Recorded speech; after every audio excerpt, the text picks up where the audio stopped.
Welcome. This is the Insider's Edge to Real Estate Investing with James Nelson, the principal and head of Avison Young's Tri-State Investment Sales Group. In this program, you'll learn game-changing strategies to outperform the market. James will teach you how to source, execute, and capitalize on the best real estate opportunities in New York and around the world. Now, here's your host.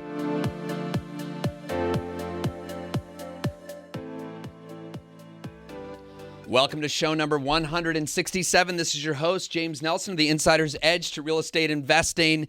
And before I introduce today's guest, I want to tell you about a letter that I received from one of you. And yes, an old-fashioned letter that came in the mail, and thank you. And I love when you all connect with me, message me on LinkedIn, Instagram, email, call me. But thank you, Claude from Detroit, who has taken the time to reach out and written a very nice letter saying that he's a big fan of the show and the book.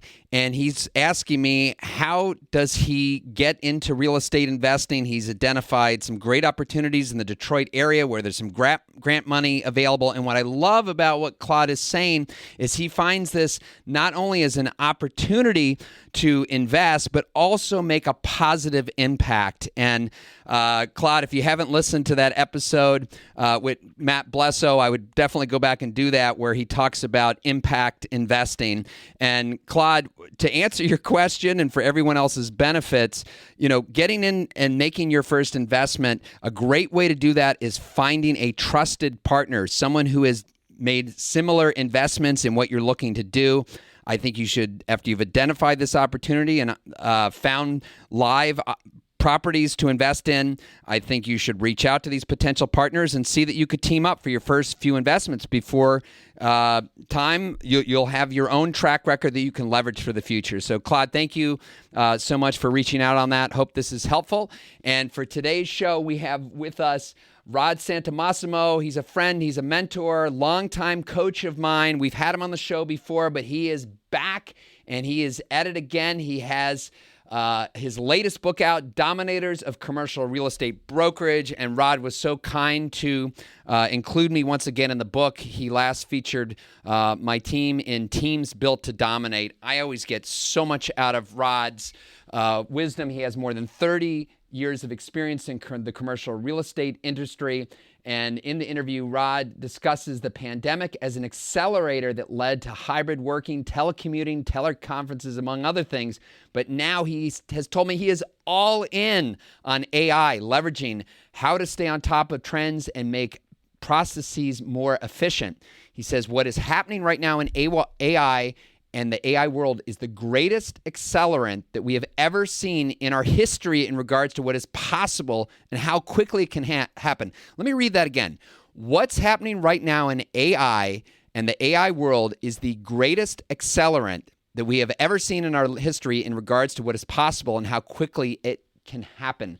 So look, if you are not thinking about AI and how it can impact and really leverage your business, no time like the present to jump on this. So I think this conversation, you're going to get a lot out of this.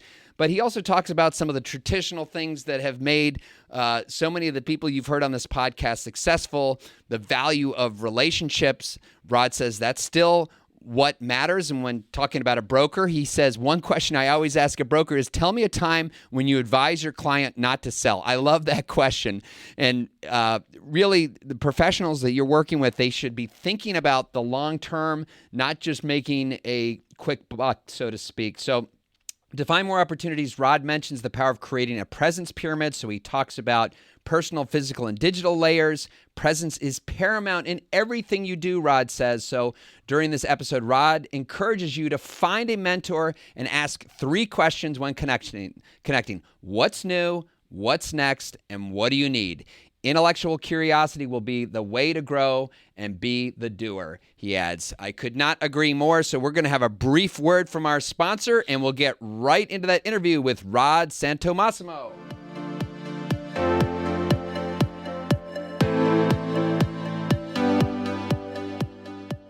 A different approach to putting our clients first. Avison Young's Tri-State Investment Sales Group sells multifamily, office, retail, development, and specialty sales throughout the New York metro area. As experienced thought leaders in their industry, our 35-member group is available to help you make informed investment decisions by advising you on your current holdings or identifying new opportunities in the marketplace.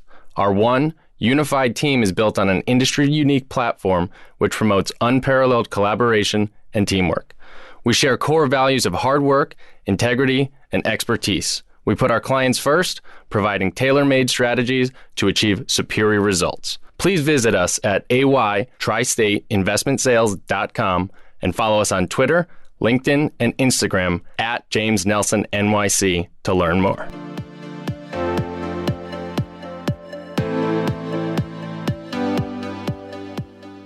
Welcome, everyone. We have an incredible treat for you all today. Back with us on the show is Rod Santomassimo, who is a friend, a mentor of mine, and yes, a coach going on. Rod, we'll have to try to remember when this all started, but easily it's been 10, 15 years, maybe even 20 years. So for those of you who've been living in a cave, you might not have heard of Rod's best-selling book, Brokers Who Dominate.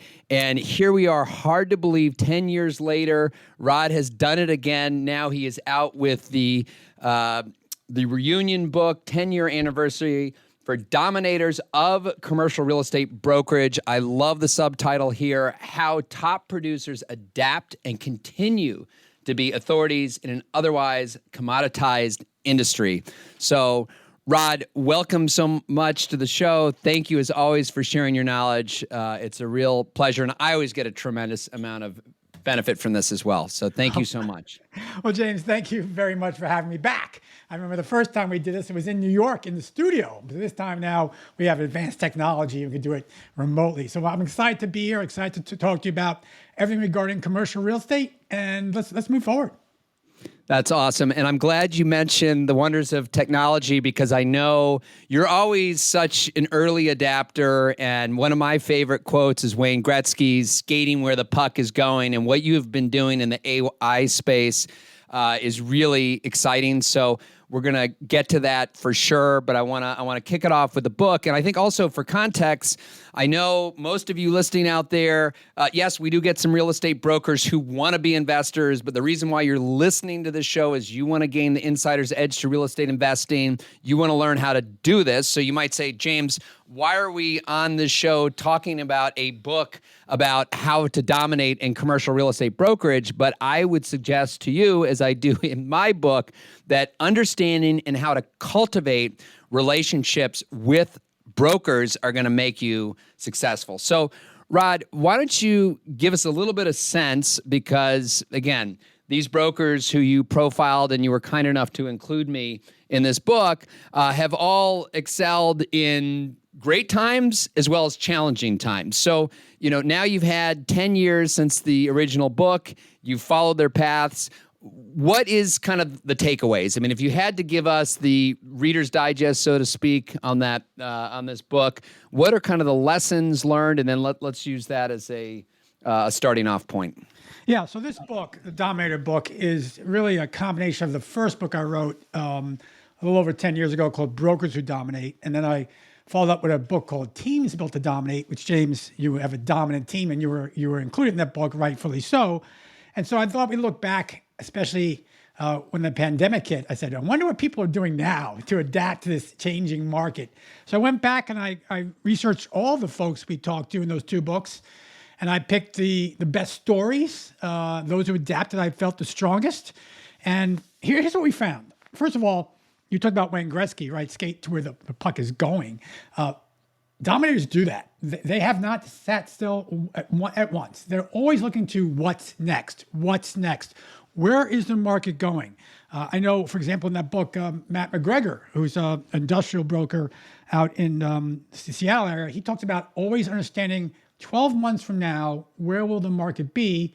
Where my clients' needs be, and what I need to start doing today to adapt to that. And I find to be true for everyone in the book. They're always thinking not what's tomorrow bringing, but what's next year bringing, and they're acting as if they're going to help their clients out a year from now. So that's definitely one takeaway. A second takeaway, and James, you talked about it in the book, and many folks do, and they're always learning. Everyone in the book is constantly learning. There's this intellectual curiosity, not arrogance. If there's arrogance, they wouldn't learn. I know what I'm good is an arrogant statement, but they're truly curious. I mean, these top producers, these top brokers, and by the way, also investors, because many of the brokers have become investors now, they're always looking and always, how can I get better? So I think if I look at the book itself and said, what are the two key things? No doubt the future projection and always looking to get better. Rod, that is a great way to set the stage, and I'm sure you can already tell that this book and the lessons from it do not just apply to brokerage, but really apply to be successful in any business. If you're not thinking about, again, what does the future hold, you're going to find yourself having others pass you by. So, Rod, it might seem like an easy question, but how do you really look out into the future and get a sense of where things are going? Well, I think from a real estate side or a general business side, James, I want to answer your question as best I can. Which perspective? Well, we do have a real estate audience, so let's talk about where things are headed. I mean, I get to ask the question 20 times a day, James, how's the market? And then everybody likes to speculate where things are going to be a year, 2 years from now. So, how do you advise our listeners to break out their crystal balls and to figure out where things are going? Well, the best of the best will understand where the market's been and based on certain variables in the marketplace. And every market is different. New York is different than Tampa. It's different than Lubbock, Texas. It just is. So every market's going to be different on the real estate side. But historically where the trends will go. And you consider, debt, interest rates, supply, demand, absorption, whatever it might be that you all look at for your variables, you can project out 6 months to 12 months easily on where the market may go. We believe in sensitivity analysis. We believe in looking at 3 scenarios. Oh, I'm sorry, Brad. I greatly apologize for that. I turned it off. 3 scenarios in that respect. So, James, I always look at, I'm a numbers guy. It's funny, please. I'm always first and foremost a numbers guy, and I'm always doing analysis on the numbers and the trends. And from that, figuring out where the market's going to be from a financial perspective, looking at scenarios and sensitivity analysis, where it should be going. Love that. And I know we're going to get to artificial intelligence, but it actually seems like an appropriate time to bring it into the fold, because how would you recommend that our listeners, whether investors, brokers, leverage AI to try to predict what are future trends and things they can stay in front of? Yeah, in perspective, the pandemic, reason we originally wrote the book, right, to see what's going on, the pandemic was considered the great accelerator because everything changed, right? Hybrid working, telecommuting, teleconferences, everything accelerated to where we are today by probably 4 or 5-fold where it should have been. We wouldn't be here, generally, you and I. We'd be back in the studio probably if the pandemic never hit. We probably would be, right? And then things would be different. The pandemic was an accelerator, but nothing like what happened in November of last year with the introduction of OpenAI, and now, of course, Bing and Google and Claude and everything else that's happening right now in AI, in the AI world. This is the greatest accelerant that we have ever seen in our history in regards to what is possible and how quickly it can happen.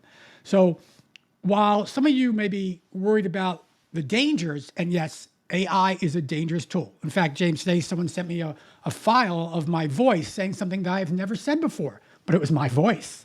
And they were trying to show me a point of what is the potential dangers, right? There are dangers, but AI is like any tool you ever used in the past. You have to learn what it is because it is impacting everyone today. And I will share with you that technology we looked at 3 months ago, today is 1/10 of the investment and much, much better than it was 3 months ago. And I can't imagine what it's going to be a year from now. So you have to accept it, start to dive into, even just read one newsletter. There's thousands of AI newsletters. Pick up one. You read the Wall Street Journal, you read one of your real estate journals every morning, newsletters, read an AI journal and see what's going on. Very helpful. And I think for most people, when they think of leveraging AI, they go straight to ChatGPT. And I know many of us have used it, certainly whether it's filling in some of the more boilerplate parts of offering memos, whether it's to write a neighborhood description or any research that you need done for background. But clearly, the ChatGPT platform is already evolving, is becoming more sophisticated. But you also mentioned some pretty big names out there, Google, Bing. So what is, in the Microsofts of the world, what are they thinking and more importantly doing right now to really own this space? Well, it's a competition right now. There's no doubt. It's a race. And they're all hiring as many people as they can. And look what's happening in San Francisco, right? The market that we always said, my God, what happened to San Francisco? And now there's a little rejuvenation in San Francisco because all these companies, AI-based companies, are hiring talent to win the arms race. And the arms race is AI. Look at Copilot. What Microsoft is doing with Copilot is absolutely incredible what you can do on our old Microsoft Word and PowerPoint and Excel. Now it's all automated for you. It's incredible. Google has already told you how you can start editing your Word docs in Google. It does it automatically right now. These are minor enhancements. Excuse me. What's really going on the AI side, though, is it's going to change everything. The way we work, the way we communicate, the way we process. So if we don't adapt, we're going to be lost. And that's the point. You have to adapt and use it as a tool. If not, you're going to be left behind.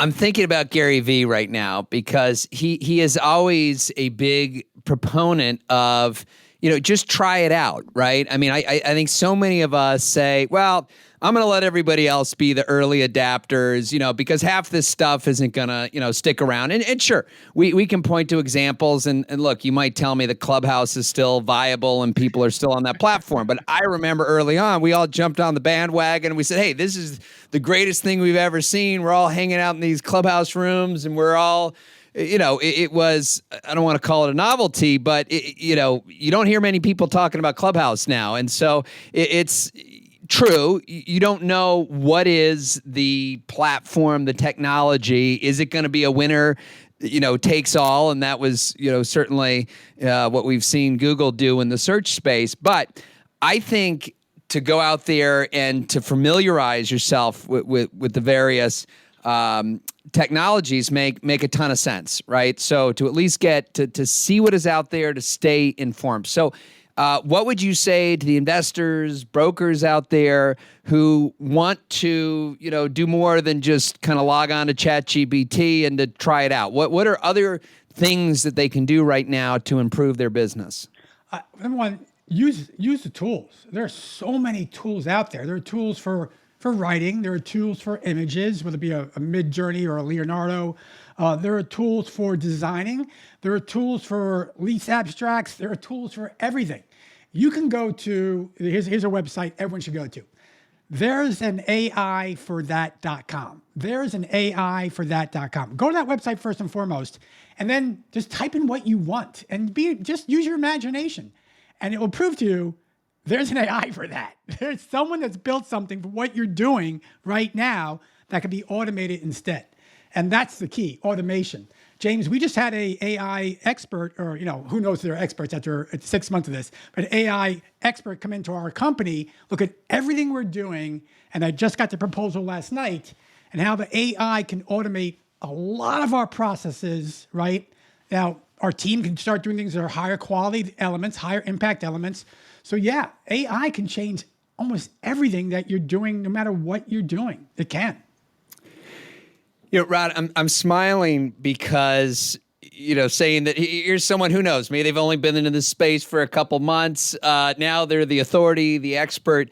I mean, I think a lot about being top of mind is, you've got to do the work, but you can take ownership of the space and say, hey, I'm going to focus in on this. And, my friend Chris Okada, who's been on the show, when crypto was a big thing here in, New York, he suddenly put out the crypto report. This is where these companies are in New York. And he got a ton of press and I'm sure a lot of business. And, even though that might have cooled off a bit, sometimes kind of identifying these opportunities and, putting out great content about it is a way not only to educate, but also can lead to opportunities. So maybe, just before the call, you said that you were have a very busy travel schedule because you're going to go out and be speaking at these AI conferences. So maybe talk about how you pivoted to get into this space, what this all involves and how you see this impacting your underlying business.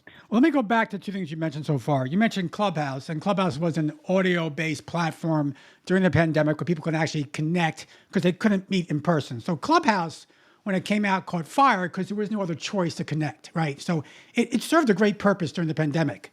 But people soon realized, I'd rather meet face-to-face and get off the audio, right?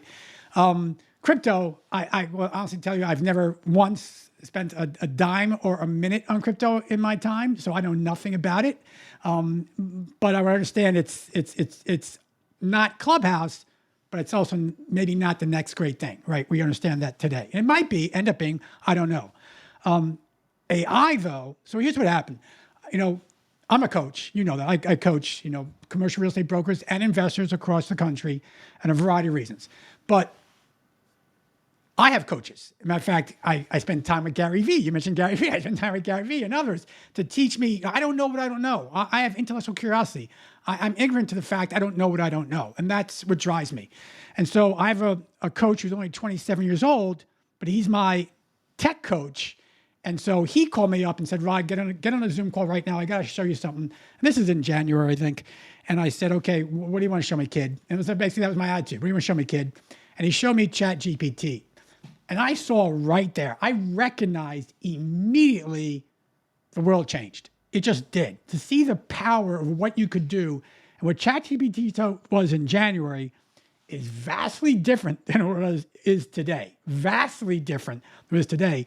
And I can't imagine what it's going to be next year. So James, I just knew it because I saw the process, and process-driven as well, the processes that can be created instantaneously to allow us to do things more quickly and, yes, more effectively and in much greater magnitude. So James, let me give you an example, okay? You're an investor. James, I know you're an investor, right? So we invest together. So a broker comes up and tells you, hey, James, I got great news. We're gonna list your property. We're gonna get it out to the market. And, James, James, you do this. James, how long does that take right now? Would you say you meet with an investor to get the property out to the market, get feedback from the market? How long does that take? And I realize it's a range. I get that. But give me your experience. How long could it take? Between how many weeks, months? How long could it take? I would say 6 to 8 weeks to be out in the market to get a good reception, have an understanding of what the market is saying about the value of your property. And I completely agree with you. And that's the way it's always been up to today. So today, here's what you can do today. Here's what you can do. Look, let me make it perfectly clear. Here's what you can do today. Now, what happens next 6 months will be even faster. But today, once I get the books and records and understand the positioning of the asset and the marketing materials, all can be expedited now with AI. The marketing materials, the pitch deck, the book, the deal vault, all that can be expedited and done in a matter of days, not weeks. It can be. So you can go to an investor today and say, Mr. and Mrs. Investor, give me your listing and give me, you're going to roll your eyes and shake your head. Give me 2 weeks. Give me 2 weeks and I'll have a response back from the market because this is what AI lets you do. Now I can email, text, personalized video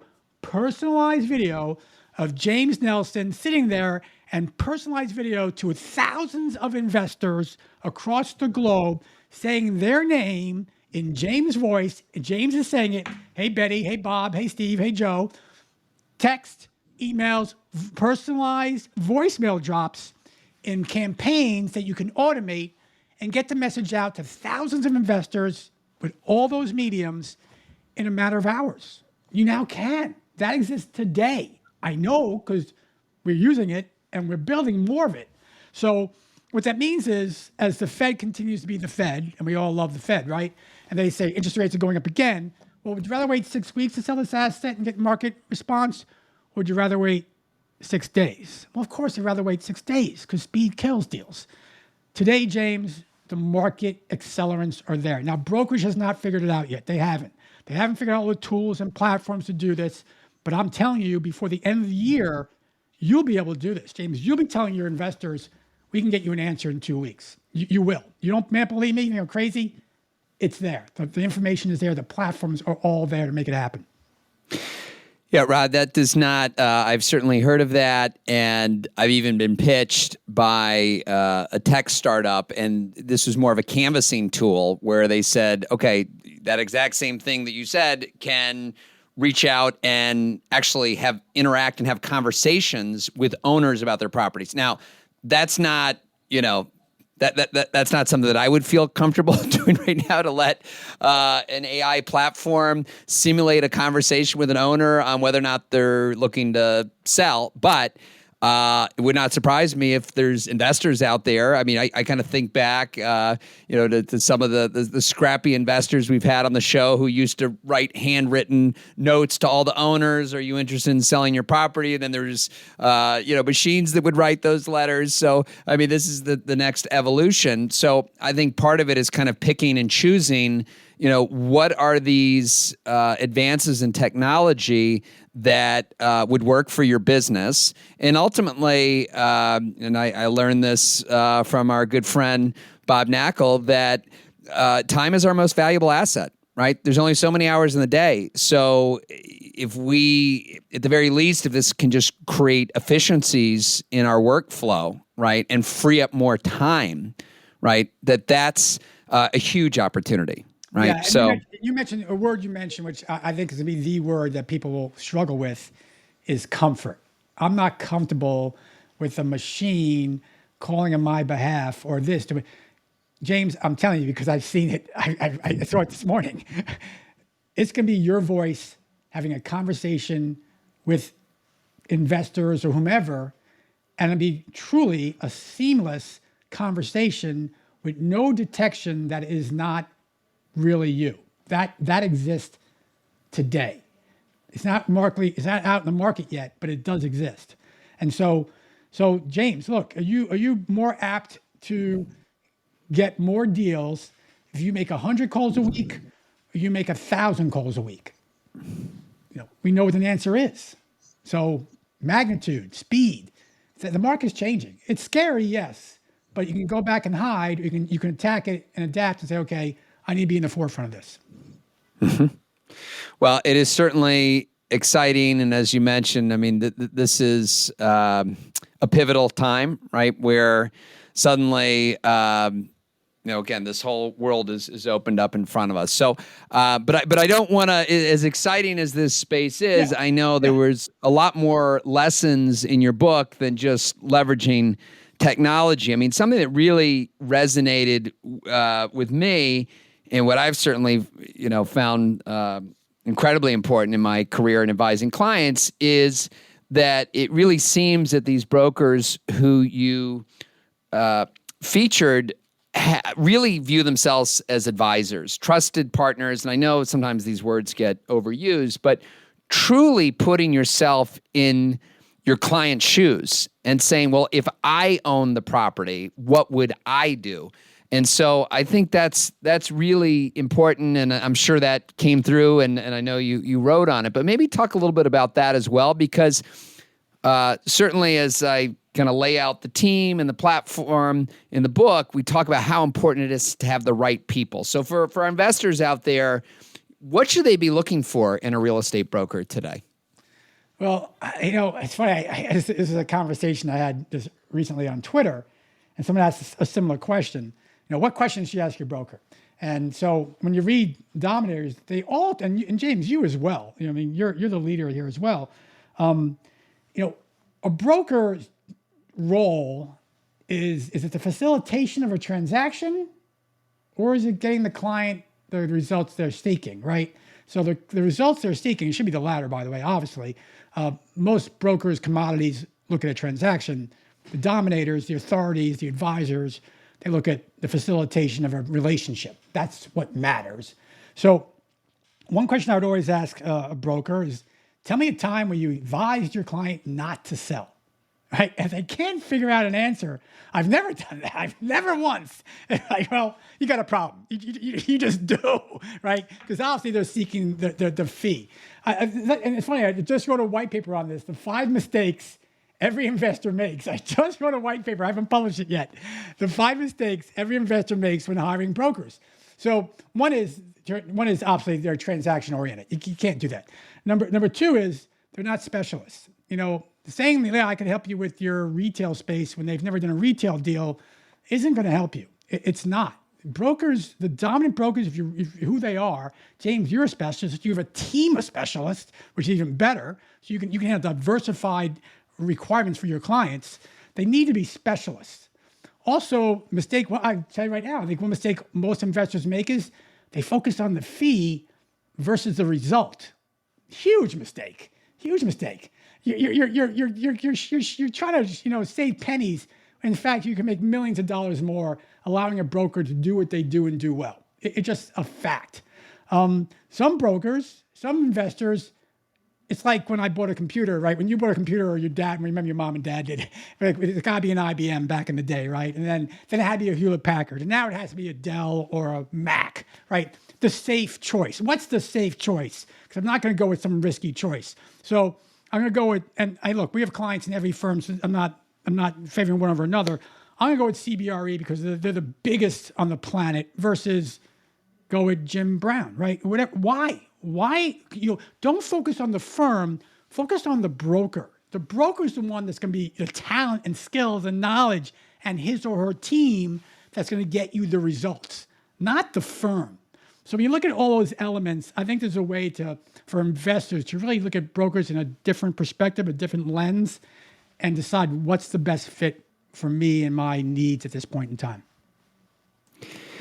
I couldn't agree more, and I would certainly add to that a great broker can help make introductions for you, not just for deals, but really help, whether it's finding equity, helping find debt, other partners, professionals in the space. I mean, we've heard time and time again that this business is about the people. So really important. And I love your questions about qualifying the broker and, asking specific questions like that. And that's certainly what I love, Rod, about your book and your content is that you do get really specific. So, another thing, so our company, we had the pleasure of having Malcolm Gladwell come in and speak to our company.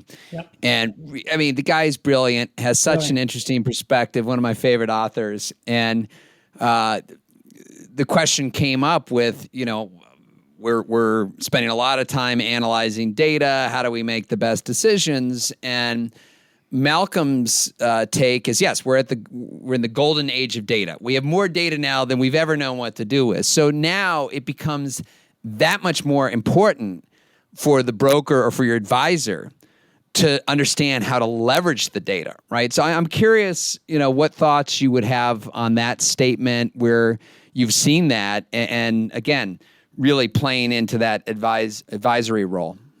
Yeah, there can be an argument that what business are we in, even from a broker standpoint, right? Are we in the real estate business? Or in the information business? And it can be argued we're in the information business. I understand that completely. But here's, again, without tilting towards the AI side, the access to information has been exponentially enhanced in the last 3 months than it ever has been. It just has been, right? You could look at, there are bots right now trading stocks. There always have been bots trading stocks, always the last 10, 15 years, but now that has enhanced more. So won't that still be true for commercial real estate? Commercial real estate trends and prices and comparables and financing rates and leverage and debt and whatever debt stack it might be, you could do that. It's gonna be a matter of weeks till that comes out. It just will be. So I think the broker needs to understand how to best harness information and most importantly, share with the investor, this is what it specifically means to you, not to the market, to you with your asset and your debt and your position and your structure and your partners. This is what it means to you. The broker that can translate that and be that lever is the broker that's going to win all the time. Love it and spot on as always. So, Rod, it'd be great if you could talk a little bit about your investor program. And I'm really thrilled to be on the advisory board. And maybe you can talk a little bit about the impetus on why you started this coaching program, and then maybe walk us through the steps. And, we've got a lot of listeners, many are seasoned investors, but we also get a lot of aspiring investors. And so, maybe if you can kind of talk them through the highlights of your course and how you get everybody started, I think that would be super helpful as well. Yeah, well, I appreciate that. We found, a lot of brokers want to become investors. That's right. So commissions are great, but equity is much better. It just is, right? So there's commissions and there's wealth. So to build true wealth, and in theory, I don't believe in passive income. There's no such thing as passive income. You're working for it no matter what, but tax is passive. So we started out by assisting a number of commercial real estate brokers who said, I want to learn how to invest. And James, it's so fortunate that you're not one of these folks, and you've figured it out. And that's why you're a board of advisors on this enterprise. Is we were shocked to find the aptitude of investing knowledge from a broker perspective compared to a professional investor was night and day. It just was, right? Commodity brokers look at an asset based on an IRR or some cap rate and say, this is where the asset lies, this is where it is. When you look at the due diligence that goes behind, if you're an investor, you know this, you're listening, you know this for a fact, right? The amount of due diligence that goes behind any opportunity pre-offer is absolutely unfathomable to most brokers. It just is. So when we start working with some brokers, initially we just had to understand, first of all, you're not investing until you invest. And there's a lot of work to be done. A lot of work to be done on the due diligence side, as well as the offer side, as well as the syndication side and partner side. All those elements we discuss in this program, but most brokers have no idea about everything I just shared with you. What do you mean about bringing the partners and getting a pitch book and looking at due diligence and looking at all these aspects? So what's common knowledge, common sense to your investor audience, believe it or not, and they're thinking, well, brokers must know this. They don't. They just know the basic financial aspects of a transaction. And James, you're a broker investor. You tell me, do you think that's accurate? I think it's absolutely accurate. And I heard about this firm, Helmsley Spear, where back in the day, they said before you broker a property, you need to buy a property and own it. Because their whole point is if you don't understand what it takes to own and operate property, how can you be a broker, right? And so I think there's a lot of truth to that. I mean, and it's also, is it an inch deep, a mile wide, where the brokers, we see a lot of transactions, right? We try to be involved in a lot of different things where a serious investor, developer, they might only do 2 or 3 deals a year. So they get really deep in understanding, the why and how we come to these numbers, right? So it's I think, vitally important that if you want to be a good broker, that you need to understand the investor mindset. And vice versa as well. I mean, I think, and that's why I dedicated a chapter in my book to those broker relations and how that works and how a broker is seeing things. So I think it's really important to understand both sides of the equation. Yeah, and that's what differentiates you, and that's why you're in the book, James, is that, think about how you've ascended. I mean, you were a power broker 10 years ago. You were, right? And look where you are today. Besides this phenomenal podcast and now a book and now your presence on social media. I mean, and we see that with Dominators. They're always growing and going places that just the commodities don't go. And that's why, you're included in that upper echelon of professionals. Well, Rod, you're very kind, but as you know, I have simply been following your roadmap. And I think, and I still love your presence pyramid. And I think it'd be helpful to share with our audience what that's all about, because, look, I believe that being top of mind is, again, if you want to be whatever business you're in, right? I think to be top of mind, maybe you could first talk about what that means, because I don't think it's just plastering all over the place that you're number one. I don't think, that kind of goes to you used to teach us everybody's favorite radio station, WIFM. So maybe you could talk a little bit about that, because I think, again, if you're an investor, you're looking to build your presence.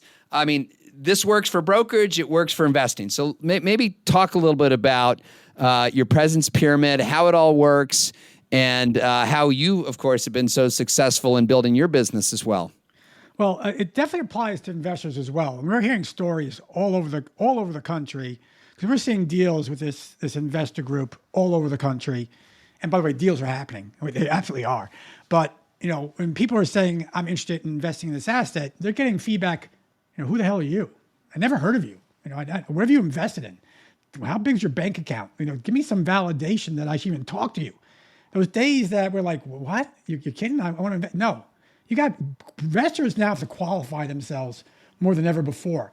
And having a presence is part of that qualification validation piece. Everything we do at Massimo is based on a P factor, we call it. We say, what's your value prop? What do you bring to the table? How big is your presence? And from that, how do you ask for the business? And presence becomes if we're asking for the business, because if you ask for the business without the presence, the question is, who the hell are you? Right? I don't know anything about you, don't trust you, don't like you. And that's why presence is so important. You have to make sure that you've established a presence as an investor, as a broker in the marketplace. So people will say, I think I've heard of you, I've seen your stuff, or I've watched you on YouTube, Twitter, Facebook, LinkedIn, this outlet, this podcast, the book, right? Whatever it might be.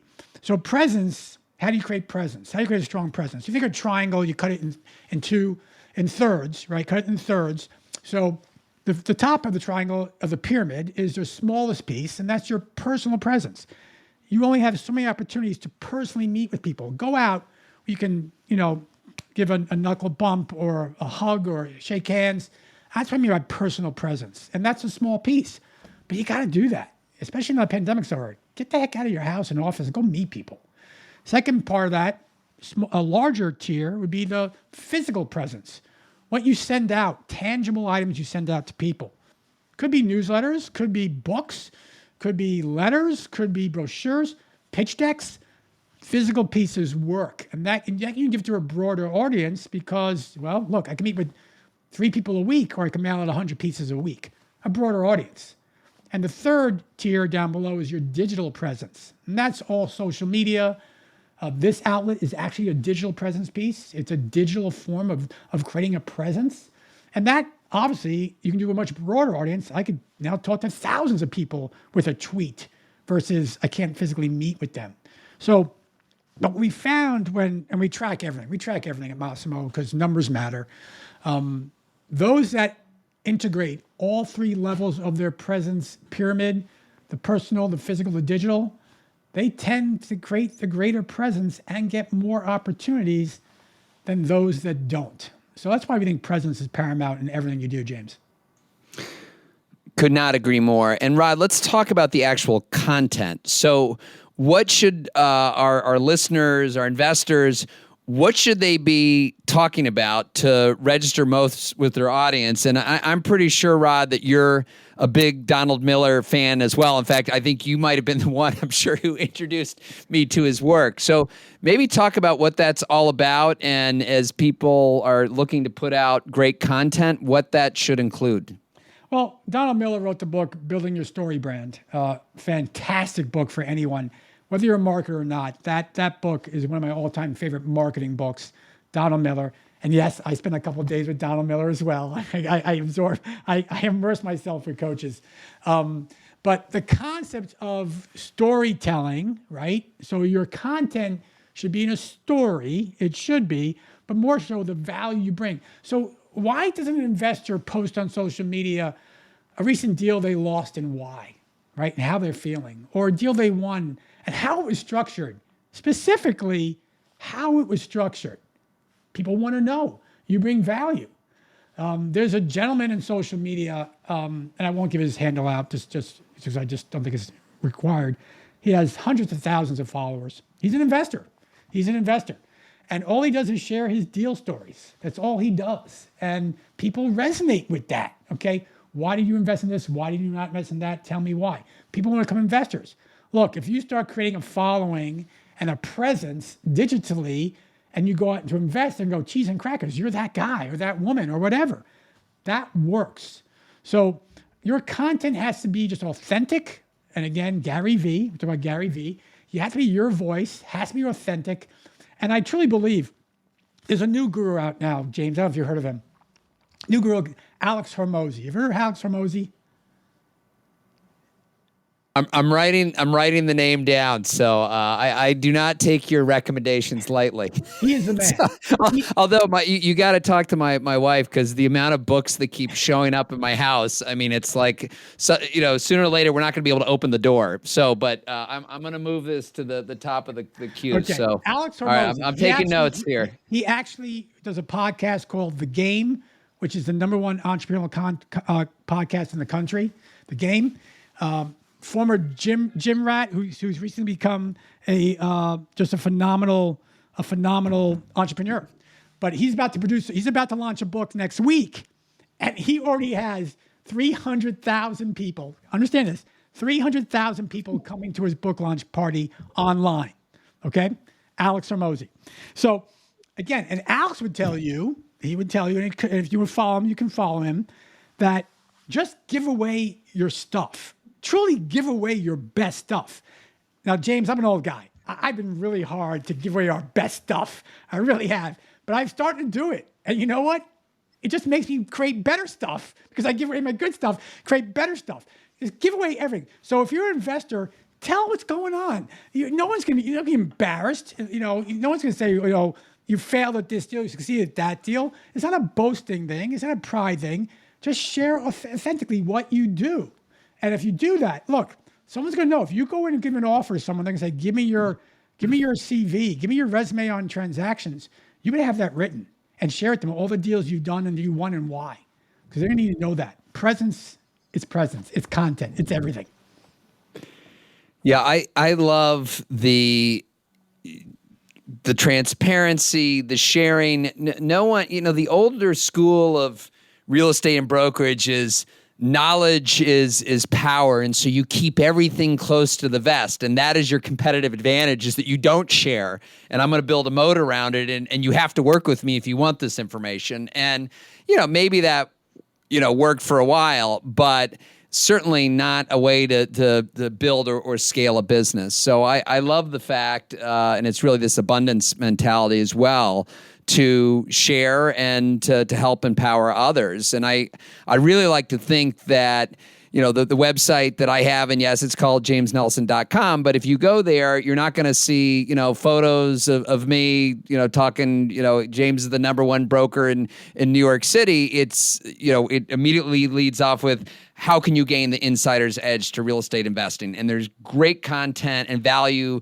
for the audience for free, to help others. And look, you can't go at this with a quid pro quo thinking, okay, well, I'm going to give some information, but I need something in return. I think if you continue to plant seeds like this, I mean, Rod, someone's going to be listening to this, 5 years from now, and they're going to call you. They're going to want to join your investor program, or more likely, they'll go to AI and say, scan every single podcast that's ever been given and tell me the best way to get real estate coaching, and that's how they'll find you. They might not even have to listen to this, but in all seriousness, I mean, that's what happened already, James. Every one of your podcasts would be already scanned, and they'll say, "Give me the episode where the guy talked about AI." I'll go straight to the episode with this clip saying, "Here's what they talked about." That exists today, James. So yes, that will happen.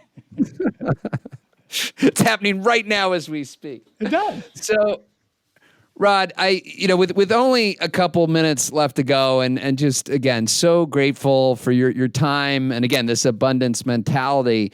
We do have so many aspiring investors who listen to the show, and many of them actually in college right now, thinking about their next move. So, what advice would you give to the aspiring investor new to real estate? What would you tell them to do, and maybe some career advice as well? How do you get started? James, getting started on the investment side, or in just getting started, period? We could say getting started, period, because I think that many would say that brokerage is a tremendous way. If you have interest in investing, that brokerage is a great way. But I don't want to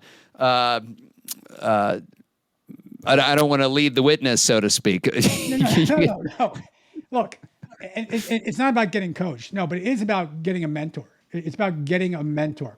So what can you do right now? And you can find them while you're in college. Find a mentor in the industry that you're interested in, period. And look, mentorship is easy. If you don't ask too much, and you just don't ask too much. Look, my objective is to learn as much as I can about investing or about brokerage or about development or about whatever sector you want to get involved in. Find a mentor. I had a mentor when I was in college, right? It taught me just about general real estate. That was it, right? Also, I had my father who could taught me a lot back then as well. Then when I was in grad school, I got summer jobs, and they were always going to be in real estate at that time. But I kept those people as mentors, and I kept on calling them and asking them questions. A mentor is someone you just call once in a while and say, "Yeah, I got a question. Can I spend some time with you?" A mentor is be a commitment. A lot of people worry about that word commitment. I don't have time to do this. Think about it more as just having someone you can ask questions to. That's where I would start while you're in college. And of course, when you graduate, that mentor is going to be your first call you're going to make to find the job you want. That's obvious. But you should have more than one mentor. You should.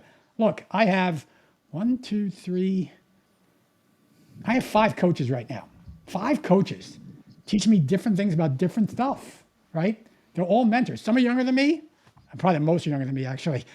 and a couple are older than me. Get mentors. Mentors are the best thing you could do right now.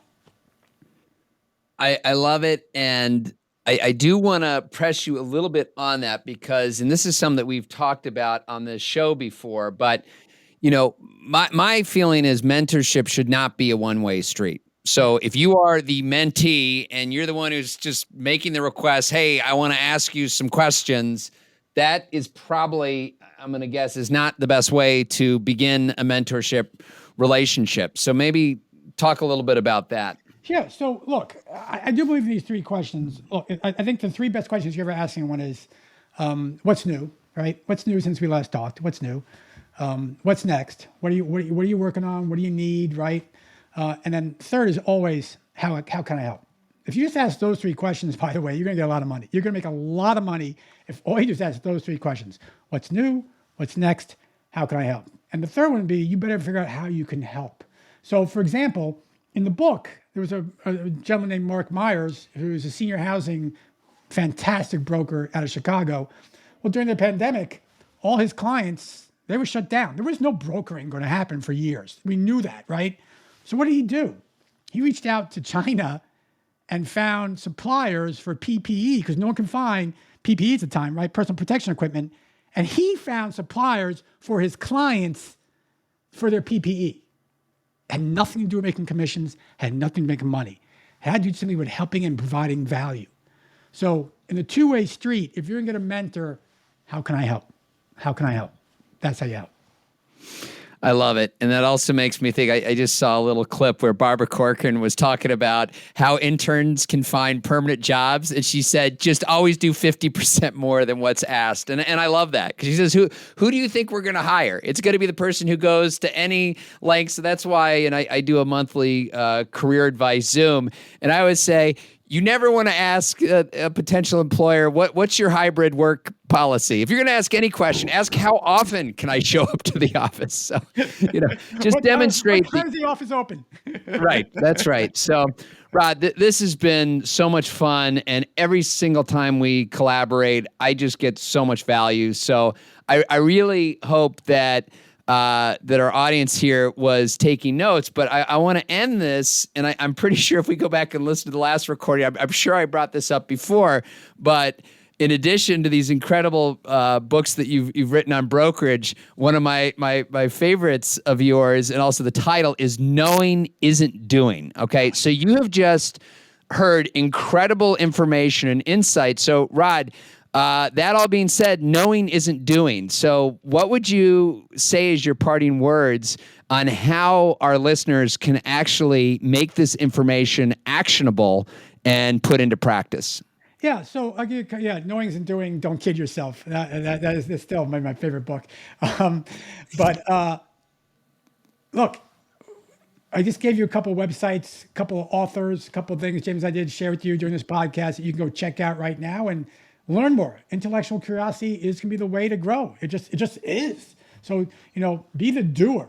In fact, it's funny. I just got an email today of Warren Buffett. He said, "What's the difference? The number one difference between the doers and the duds, according to Warren Buffett, is the doers consistently invest in themselves. They consistently learn more, just like those in Dominators of commercial real estate brokers. Those are the doers. Don't be a dud. Don't be a dud. Be a doer." Well, that's a great way to end things, Rod. Thank you as always. How can our audience find you? We're always available at Massimo, Massimo-group.com. Love to talk to anyone about anything you need. We're here to help. How can we help? Thanks, James. Awesome. Love it. And as always, you can find show notes and a lot of helpful pieces of information for you to help gain the insider's edge to real estate investing at jamesnelson.com. And I'm going to actually take a tagline out of Rod's podcast, which is, if you like this episode, share it, right? Send it to a friend, share it, I think, to your dog. I think you even said, just get the word out there. That's how we spread the word. Let's have that abundance mentality. So thank you as always for joining. This is your host, James Nelson. Until next week. Thank you for listening to the Insider's Edge to Real Estate Investing. We appreciate your subscribing and sharing with your friends. If you haven't already, please connect with James at James Nelson NYC on LinkedIn, Instagram, and Twitter. Please also visit jamesnelson.com, where you can find the show notes and other episodes, along with an exclusive video series and other helpful resources, so you can gain the insider's edge to real estate investing. Until next week.